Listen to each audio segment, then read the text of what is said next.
Welcome back to the Speaking and Communicating podcast. I am your host, Roberta Ndlela. If you are looking to improve your communication skills, both professionally and personally, this is the podcast you should be tuning into. Communication and soft skills are crucial for your career growth and leadership development. And by the end of this episode, please log on to Apple and Spotify and leave us a rating and a review. Now let's get communicating with Pamela Williams, joining us from Kansas. She is an emotional healing coach, author, and emotional intelligence strategist who authored the book How to Love After Heartbreak, How to Love After Heartbreak, and is here to share with us how we can heal emotionally, psychologically, and also improve the communication skills, both professionally Absolutely. and personally. And before I go any further, please help me welcome her to the show. Hi, Pamela. Hello, Roberta. How are you? I'm doing fantastic. How's it going? It's fantastic. Thank you for having me. I appreciate it. Thank you so much. It's how do I find love after heartbreak? How do That I might find not love be. after That's not on heartbreak? you, sweetie. I think somebody else shot you. So that's not. That one's not on you. It's not. You'd be surprised how It's many not. of us can Somebody else. relate. Somebody else provided you something, Gammy. That's all right. I'll take that one off you. Appreciate your grace. Thank Yeah. you, Pamela. Please introduce Of yourself course. to our listeners. Oh gosh. Well, thank you for having me. Thank you for having me. Yes, I'm an emotional intelligence coach here based in Kansas City. My background is in psychology and sociology and rich history of social work and working with at-risk youth, working with parents, working in the judicial system, group homes.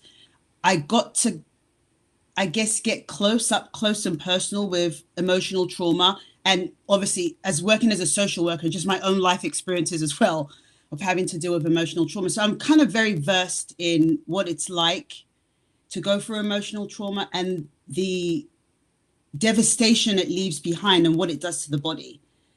So after I wrote my book, I wanted to still be in the field of social work, but I say on my own terms, I guess now, with my own practice, to help people realize the importance of emotions, that we have to feel it to heal it. And if we don't do that, they end up in our body.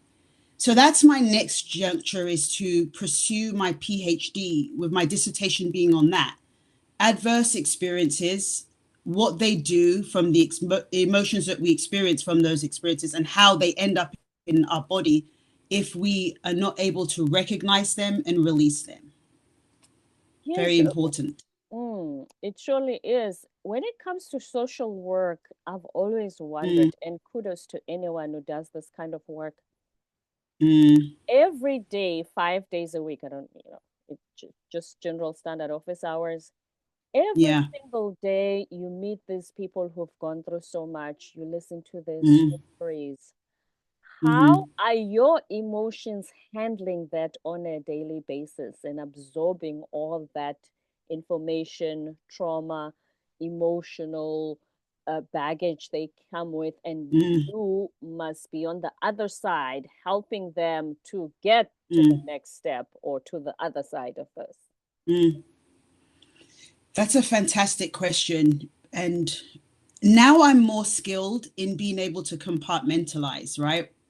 Whereas before, I was able to do it, but the problem is, and that's this flip side of when you care so much.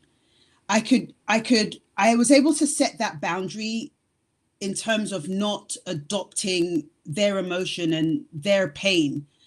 But you're a human being, especially for me back then, and I would get very drained because I was so invested in making sure that they had the services that they need. So that was that the kids were placed where they needed to be placed, that they were getting adequate help from their foster parents, that they were safe in their environment, that they made their court appearances, that they had money for clothing, and that the parents were able to do the work that the court had laid out for them to do, to follow the case plan and make sure that they do the services that has been set forth so that they could get their kids back.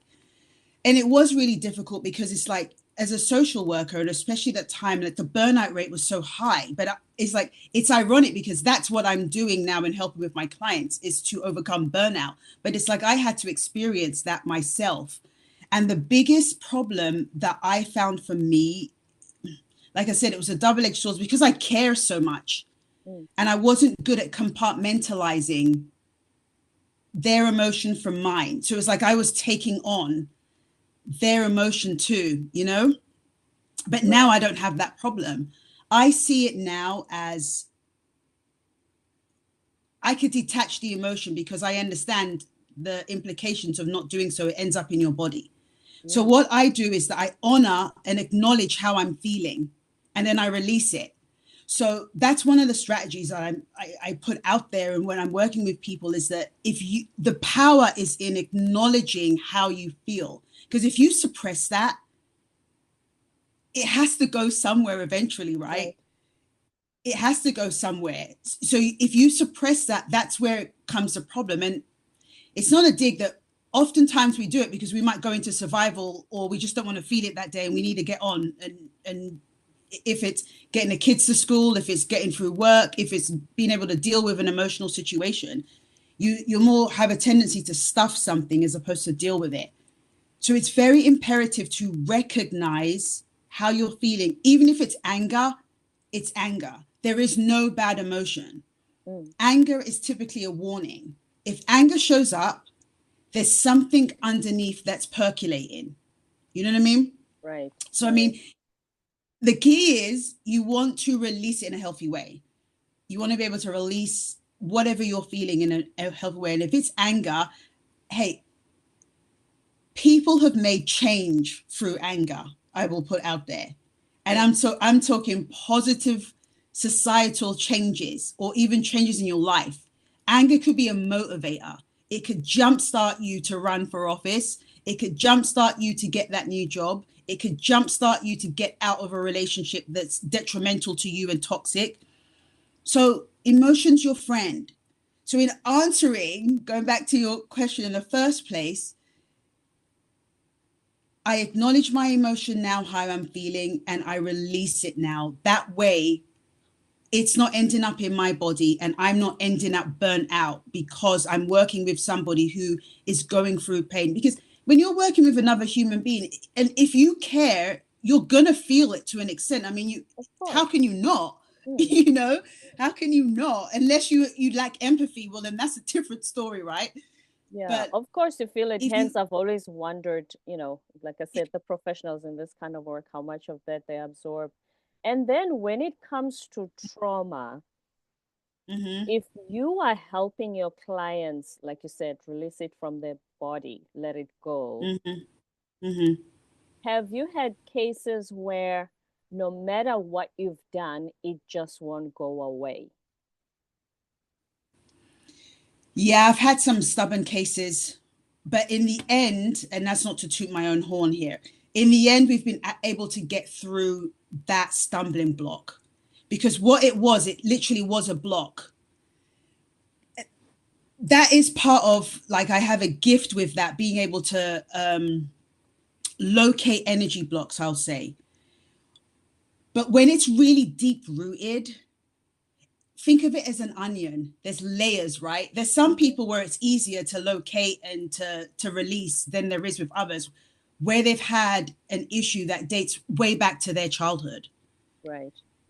It's so steeped, the core wound is so steeped and so buried. It's like taking off these layers, each layer at a time, to be able to get to that core and then release it.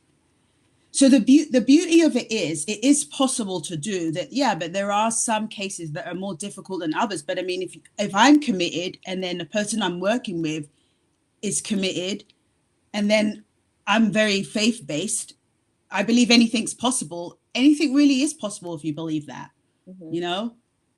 But there, where there's a will, there's a way, and there are some difficult cases I've had, but we've always had some measured level of success, I would say.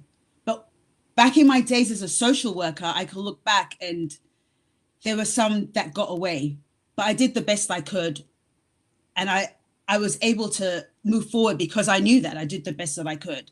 But like I say, those experiences help me now to be able to move forward. You know what I mean? Right, So I mean, that was a great right. question. Yeah. Yes. And so your book is focusing on healing after heartbreak. Is it heartbreak from a romantic standpoint only? Because there's different other heartbreaks as well. Yes, Roberta, I love this bloody question. And that's the thing, the way my book is set up, it does lend itself for the belief that it's just romantic, but it's not. And I even say that in my book, in my conclusion, and how I round everything, tie it together as a bow, that heartbreak is not only limited to romantic love. Heartbreak is anything that causes you grief, and grief occurs, it's a natural emotion, by the way, that occurs when you lose something. Mm. So, I mean, somebody could experience grief if they lose a set of keys. And to one person, it could be, well, why do you care about losing a set of keys? But how do you not know that that key, maybe, or keys held a set of nostalgia for that person, right? It belonged to a person that has passed away or has moved away or is no longer in their life, right? And that is their attachment to that person. And they lose those keys and they might go through grief. You know what I'm saying? Right. So it's heartbreak is not limited to romantic love. But yes, when we think of heartbreak, we think, oh my gosh, someone's broken my heart. But it is to do with any type of loss you've experienced, be it a job, be it the death of a loved one, the ending of a relationship, yes, the ending of a friendship, you know, it's Mm-hmm. not limited to heartbreak, and we can heal from it. We have to go through the stages. Hear me when I say, feel it to heal it. Feel It it to sucks. heal it. That's the Feel it. word of the day. Feel it to heal it. That's the word of the day, right? That's the phrase of the Right. day. Feel it to heal it. Feel it We to have to. heal it. Yes. And Yeah. as you mentioned earlier, that sometimes we just suppress it because, you have to wake up, go work, pay the bills. Yeah. You have to hold your Yeah. head up high, even though inside Yeah. you're not feeling that way because, Yeah. just put one foot in front of the other. Because what else can you do? Sometimes I think, what else can I do? I don't have time. I don't have time for the mushy stuff. And that's the thing. It's like when I speak from that space, I really speak from that space of authority because that used to be me. And that's what I chronicle in my book. But I had to go into survival, right? Hmm. I was a single mom who was abandoned by her boyfriend 10 weeks before we were bringing our child into the world. And he decided, not for me. Wow. And then that wasn't even the worst part. I had to get on with it. I had severe preeclampsia. He heard the doctor say to me, he was with me when the doctor said, I just delivered a baby that's 26 weeks. At that time, I was 26 weeks too. And he said to me, that baby's not going to make it. You're going on bed rest. He heard all of that. And when we got home, he was like, peace out, basically. I mean, obviously, I explained it more in depth in my book, which was very traumatic. But I then knew, okay, I have to get on with it. And this is what I'm going to do. But that was then this beginning of the upheaval and the turmoil and the tribulation. I mean, we nearly died. Mm. I nearly died. So when I got better, I had to stuff all of that because my focus was I'm a single mom. I don't live here in terms of I live here, but my family's not here, right? So I'm alone. So your Sorry, village is I said not the wrong here. way. Right, perfect way to describe it. My village isn't here. I was working two jobs at the time. I was in social work and then I would coach in the evening to get extra money. And then they came along and decided to sue me for grandparents' right just because they could. So yeah, my story. So when I speak, I really do speak from the space of authority because sometimes I like you said, I just didn't have the time. I had to focus on making sure that my son's environment was safe and that he was happy and that I was loving, I was nurturing, that he understood boundaries, that he got discipline, and that we were okay. And something I must say must have gone right because he's graduating this Saturday. Oh God, I don't want to tear up. I'm just so proud of him. Congratulations. Thank you. With honors. He's going to Iowa State on scholarship and is gotten into the honor program there. Wow. So something that I did, obviously, you know what I'm saying, worked. So what I say to people is, look, stuffing your emotion to get by is understandable because you go into survival mode, and most therapists would acknowledge and understand that. And when I wrote my book, I was able to then move through that transition to heal. But ultimately, you have to get to that point where you start that journey to heal, because otherwise it will show up in your body as an illness. I mean, there's no escaping that. I truly, truly believe it. That's why I want to do my PhD and my dissertation on it, because I know it to be true. I really do. Right. It shows up as an illness, and it also attracts people in your life who will keep reiterating that. You know how they say, based on how you feel about yourself, that's why I keep attracting the same guy, or that's why you keep attracting the same toxic friendships, or going to the same toxic job. It's a Yeah. pattern because you Yes. are the common factor in all of this. Yes. Yes. That's such, yes, the comment. That's the thing though. I've worked with people, and I'm real, man. I'm straight. I'm honest. What you see is what you get, because I just believe in being that way. What's the point? You can be tactful, but you just be straightforward. And I'm like, look, the common denominator is you. If you're showing me that you had a marriage that didn't work, you now married someone who's different, that's not working, and then you've gone into another relationship different, that's not working, well then the common denominator is you. And not only that, it's just like the law of physics in terms of that you attract to your orbit an opposite and equal force. There's no getting out of that. That's just one of the laws of physics, which I feel to apply to life. We attract people who are equal opposite. So if someone keeps repeatedly showing up in your life as a pattern, it's time to evaluate, what lesson are they bringing me? There's a reason they're showing up. They're showing up to show you something about yourself. And I know that that's hard for a lot of people to hear, because people don't want to maybe see the bad sides of themselves, right? Where it's important to see the bad. It is uncomfortable. Yeah. It is. But all of us have a dark side. And the ones who are advantageous understand that not only do they have a dark side, because we all have a side of dark and light. That's just period. It's duality. And this is the realm of that. You have a dark side, and the ones who are advantageous and wise, they know that with my dark side, I want to get to know my dark side so that my dark side's not controlling me. Right. Because if I can't control my dark side's going to be the one that has control of me. And then that's when you get into trouble and you ruin your relationship. So you can't hold down a job, or, it's difficult for you to meet people and keep a commitment. These things will start then filtering in your life, because people start noticing these different anomalies and are like, this isn't anything that I want to be part of, It's so true. People show up as mirrors. That's another word for the day, or phrase. People show up as mirrors. Absolutely.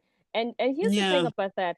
So when you just, like you said, somebody keeps getting married and divorced, do they take the time to evaluate the first one that didn't work before they get into the second marriage, so that they think, okay, wait a minute, that didn't work. Here's my contribution to that. And here's what went wrong. Right. Here's what I did. So here, because I feel that sometimes, what I've seen at least, I've seen people who even do that exercise, but still fall into the trap again. Oh, yes, that's deep. Yeah, they do. Because at that point, when your head and your heart are in alignment, that won't happen. When your head and your heart are in alignment, that won't happen.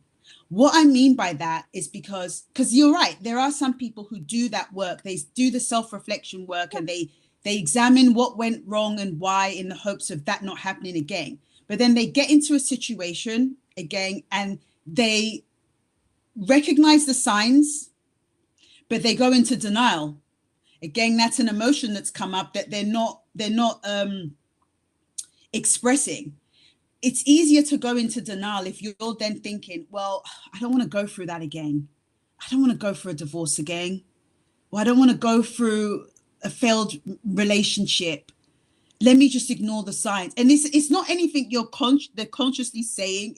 This is what's unconsciously going on for them to fall into that position. Because if your head and your heart are in alignment, you're going to know these signs are showing up again. So I've got a choice to make.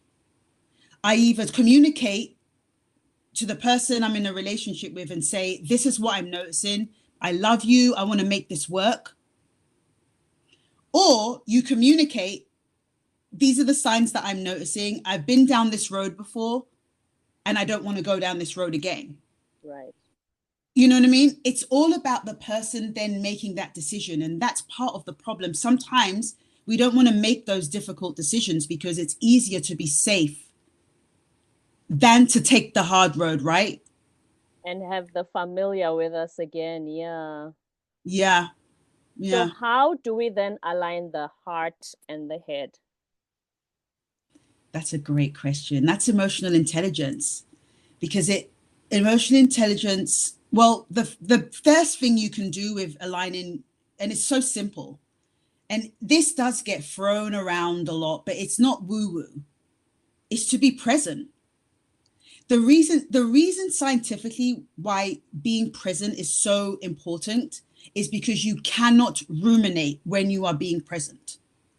Rumination only occurs when you're unconscious. You're not in the moment present. Then that voice will kick off in your head and keep going and keep going. You're down the rabbit hole before you even really realize what's going on. But when you're present, that is either in meditation, that is either walking, that is either definitely being creative. To create something, you have to be present and in the moment for it to be authentic. Being present is just being able to engage all your senses in that moment. And when you get into a practice where you're doing that, you will start to align your heart and your head. Now, the other part of that is being conscious of your thoughts. Our thoughts spark. Yeah, isn't it? Yep. Our thoughts are the spark. And this is what I want people to think and remember. Emotional intelligence and mindset go hand in hand. Our thoughts create the spark and our emotion creates the fuel. And when they're like a married couple. So it's important for you to be aware of what you're thinking. Because if you have a thought that says, Jane comes into the office, oh my God, she looks so nice today. God, she looks beautiful. Oh my God, I'm going to have to get up there. Oh, I don't want to give this presentation. Oh God, what if I don't look as good as she? You see where I'm going? What if I don't look as good as she does? Oh, what if I get up there and I buckle? When you're not in the moment, that thought can then spiral and keep going. And then the next thing you know, you're attacking her. You're calling her a name, or you are dismissing her. You're dismissing Jane, right? She walks in, you're dismissing her because of these thoughts that you're having that are nothing to do with her. Sorry, go on. Just her looking good triggered you somehow. Right. And when that happens to people, I know immediately they're insecure. If you're secure in yourself, you're not going to care what Jane looks like. You're actually going to be like, oh my gosh, Jane, you look beautiful today. And mean it. You wouldn't care. You know what I'm saying? Yeah. And doesn't it feel good, for instance, to compliment someone or to be happy about something or to see the beauty in something? But why do some of us gravitate towards the opposite, the negative? Well, we're hardwired to compare. That's because of the amygdala. We have to be able to compare experiences to determine if the situation we're in is safe or not. So we're hardwired to compare. That's number one. But when it's used in that reference to keep one safe, that's good. But the problem is if the fear, I call it the fear center, which is the left side, left brain amygdala.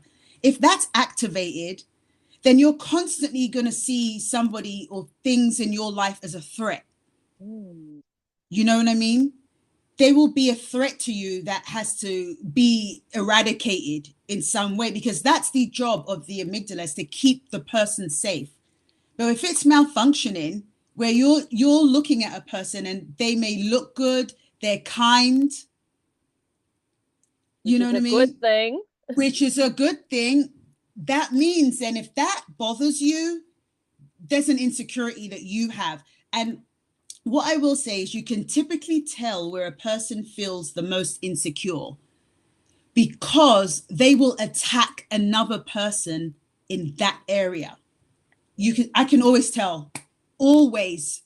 They will attack. So if a person doesn't feel, we'll take Jane as the example, right? Jane's beautiful and she's very well liked and she's good at her job. If a person doesn't feel that they are beautiful, they'll attack Jane's looks. Of course.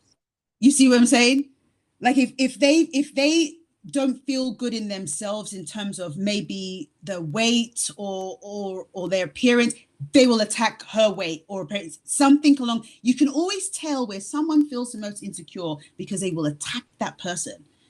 If So it's it's character, they will attack their character. Sorry, go so on. it's almost like Jane, no problem.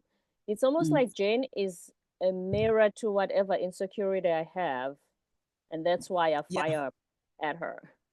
yeah, absolutely. Yeah, absolutely. Touching on from what we talked about, as people show up as mirrors, if Jane is showing up and she's well liked and she's beautiful and she's great at her job, well, it's showing you then that your insecurity is about your appearance and maybe if you're good at your job and maybe your character.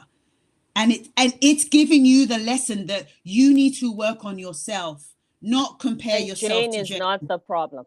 No, Jane is certainly not the problem, you know. Exactly. But Pamela, again, so walk yeah. us through. Oh, sorry, go ahead. Go ahead. So Go ahead. no. No, you go, my darling. You go. No, I was just saying because the next step, we just want to hear the basic steps on how to heal. So Mm, we've had loss, the heartbreak, the mm-hmm. trauma. How do we, like you said earlier, release this from our bodies, from our systems? Absolutely.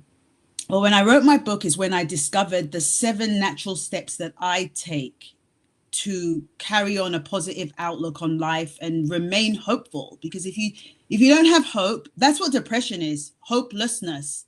Mm, To me, it's the absence of hope. And then you go into that spiral, right? To be able to heal, it's a journey and it's a self-discovery journey. And as painful as it sounds, there are moments of that pain. You have to feel it to heal it, but it's beautiful because you come out a different person, a person of growth. And the first step to that, I called it the Ramoni method. The first step to healing is laying the foundation and seeking support from personal or professional sources. It's the first step. Nobody can change without an external force. It's like we talked about with physics. If something is in motion, there has to be some type of external force. Like if the ball is in motion, for it to change direction, there's got to be an external force, right. right? So to be able to change, you have to have help from someone, be it another human being or divine help. So the first step is seeking, and it's the foundation. Like I say, for any structure to hold weight, you have to have a strong foundation.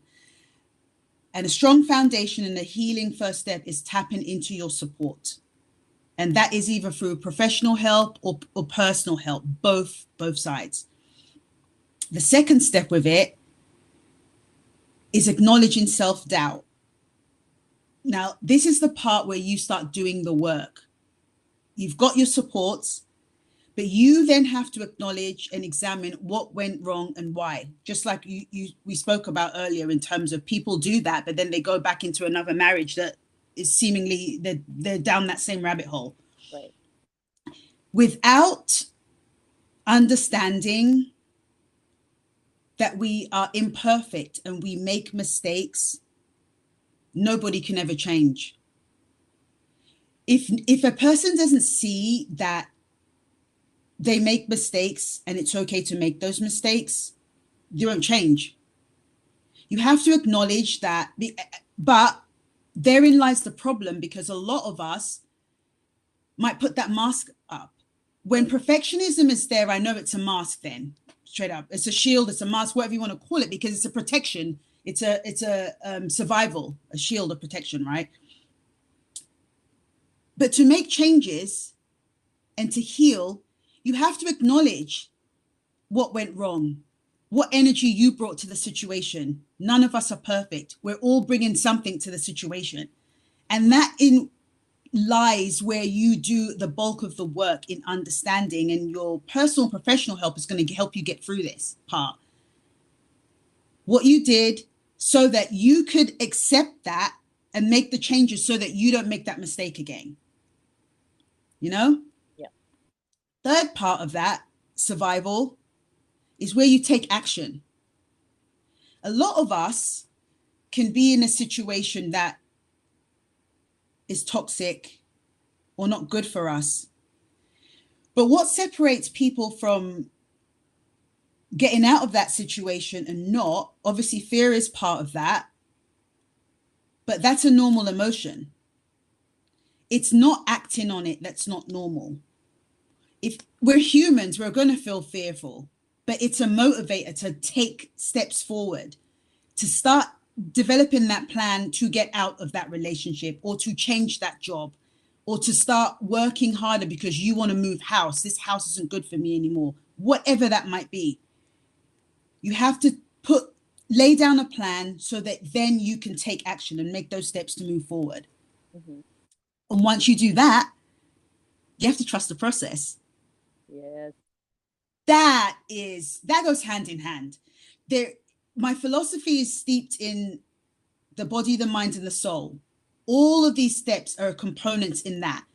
And no healing can occur without some type of divine help. That's honestly my belief. Whether a person knows it or not, they might be healing and not realize that they're getting metaphysical help, but it's coming from that source. Be it someone else is coming into your life to help you at a moment where you're thinking, my gosh, I really needed this, and this person landed here. You know what I mean? Mm.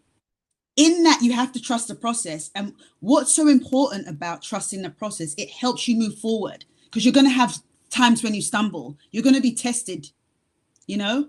Yep. If you can't trust the process, you'll stop and you won't keep going. And after you've done that, you visualize what you want. You visualize a better outcome for yourself.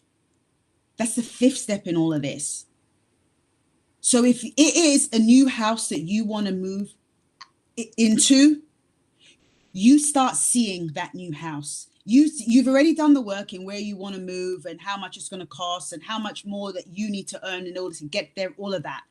You start seeing yourself in there with your family. You start envisioning yourself driving up to that house. Visualization is so important because it helps you dream forward, helps you keep moving and not remain stagnant. Right. And then the sixth part, acceptance. Now, this is the one where if we could just do this part, it negates the other like four, because the first one, you're always going to have to support the foundation.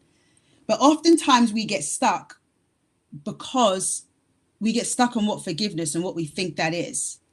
And that we have to accept what was done to us. Well, I'm here to tell you that acceptance doesn't mean you agreed with whatever trauma you've been through, heartbreak, loss, whatever you experienced. What acceptance is saying is, I'm letting go of the emotion that's holding me back so that I can move forward. When we don't accept our circumstances, it keeps us trapped. How are we ever going to take action if we don't accept whatever that may be? Because not accepting or not forgiving is like the other person that's hurt us, right? Mm. I often say it's like drinking poison and thinking that that person is the recipient. And they're not. I heard a great joke about that, but carry on. Really? Oh, really? So somebody posted that Oh, very quote because it circulates a lot. That really? so I think the person said Buddha said if you don't forgive, it's like drinking poison, expecting the other person to die. And then the person's Oh, okay. response I've never heard it that way. and the person's response was, "Oh, so make sure that the other person drinks the poison." Got you, Buddha. That's funny.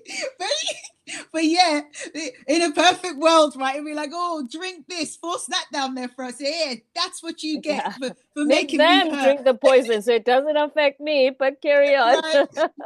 Step But number 7. Sorry, go ahead. but even with that, that's actually a funny and great example, because when you think of the scope of that, right? No one's ever going to do it. You mean you're not going to be able to force someone to drink that. And even if you told them, they'd be like, I ain't taking that. That's your you know what I'm saying? So Right. yeah, so then you're the one still left stuck with it, which is the whole point. So that's too funny. So yeah, like being able to let go is a gift you give yourself. And a strategy that I use for quick acceptance, and it's funny, in my book, I talk about the fact that one of my friends had called me from England and we were on the phone talking. And it was after Warren had, abandoned us and whatever. And she was like, Pam, though, I know you. You'd never pick a bad guy, I never. And I went, oh no. Oh, I own this. I won't be crude, obviously. I won't say exactly what I said, but basically, I was like, he's a douchebag. And I blame this part of myself for taking him back when we went on our first date, and I knew then, I didn't want to be this guy. And I thought, let me give him another chance. So I owned that. Denial. Yes, exactly. That's what I'm saying. I can speak from these experiences of my life, and that's how I'm able to help people, because it's like I've experienced them myself. And like, so it's no point going down this road.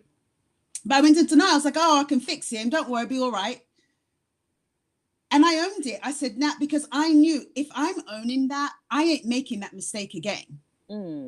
So the strategy I tell people, what I said, I just say, this is the reality, period. This is the reality. So once you know this is your reality, well, what are you going to do to make changes, right? Get your head in the game. And that's what it is, my mindset. This is my reality. How am I going to move forward and take action? And that's, to me, acceptance, right? And then the last part of that is the continual part of the journey, which is engaging the body. Because up until this point, we've been doing that, engaging the body, the mind, and the soul. But the real healing comes when you do activities that fill your cup, right? That means you do physical stuff, you make food work for you, you do the emotional work that you recognize and you release through writing, through meditating, through, talk therapy. There's a whole host of things that can be done. And then through connection, connecting to spirit, connecting to the divine, connecting to the moment that is now. That's the perpetual state of healing. It's maintenance, and how you stay focused, how you stay positive, how you stay connected to the people in your life, and how you grow. So those are the 7 steps to letting the trauma leave your body. Yeah. And then you talk about authentic joy. Do you then, the last part where you continue, by doing those things, do you find over time that you start to experience authentic joy? Absolutely. Absolutely. Because you won't be held back and bogged down by the negative emotions that are there. Remember, no emotion is bad, because if it feels bad, it's warning. Stress is not bad, but it will be if you don't heed the warning from your body. When you feel physical effects of stress, that's a warning from your subconscious to say you are being burnt out, your peace is being compromised. So it's time to evaluate what in your life is causing your stress. Is it another human being? Is it your job? Do you make time for yourself? Is it finances? when you figure out what the problem is, it puts you in control in terms of then you have the power to make the changes. So yes, Internal reflection. I think a lot of yes, it is just always internally reflect. And that's when absolutely. you listen to your body, as you say. Yeah. Yeah, absolutely. Oh Any yes. last words of wisdom, Pamela? Oh gosh, any last words of wisdom? Yeah, I've got loads, but I'm trying to think what let me Just feel of what someone needs. one piece of nugget that when our listeners hear, that's one thing they're never gonna forget. Like like you've Okay. taught us so much today, and you've given us some powerful words. But yeah, like one thing that when they walk away from listening to this Okay. episode, they think, "Wow, I needed to hear that." This is what's coming to me, so I will just trust what this is, and that is take control of the things that you can control. You cannot control anybody else and their behavior. When you start to want to do that, you are leaving what's internal for you and you're focusing too much on them. What you need to do is focus on yourself in terms of the things you can control. So if you're going for a bad situation, you can control your thoughts unless there's some type of mental illness or something. And even then with that, with the advances that we have in science, you have help. Mm. You're not alone, you know what I mean? You can control your thoughts, you can control your behaviors and your emotions. So use that as your catalyst to make the changes that you want to make in your life. And take the time to go inwards. That is what is meant by filtering out the noise from the outside and just take some time, even if it's in the morning. Open the window. I do it here. I open the window and I listen to the birds. And I sit, I listen to the birds, and then I do my little gratitude journal real quick. What that does is set me up for the day. And I tune out any noise apart from what's coming in with the birds. Right. It heightens my senses and it allows me to go inside. So if you take something away, at least be vested in the fact that you need to filter out the noise so that you can go inside. You can't control what anyone else does. Don't try to do that because you're only going to be holding yourself back. Mm. Control the things. Focus. Mm. Sir, go ahead. No, that's it. Control the things that you can, and that's your thoughts, what you think about them, your emotions, and then your actions. Focus on what you can control. Words of wisdom from Pamela Williams, the emotional healing coach, emotional intelligence strategist, and author. Thank you so much for being on our show today. Thank you for having me. Thank you so much. It's been a pleasure. My absolute pleasure as well. Before you go, would you like our listeners to reach you and where can they find you? I would love that. You can reach me on LinkedIn. I'm on there as Pamela Williams, or you can go to my website, ramoniministries.com. I would love to hear from you over there in those places. There's free resources there as well. So I'll see you guys over there. Thank you. RamoniMinistries.com and Pamela Williams on LinkedIn. Don't forget to subscribe, leave a rating and a review on Apple and Spotify, and stay tuned for more episodes to come.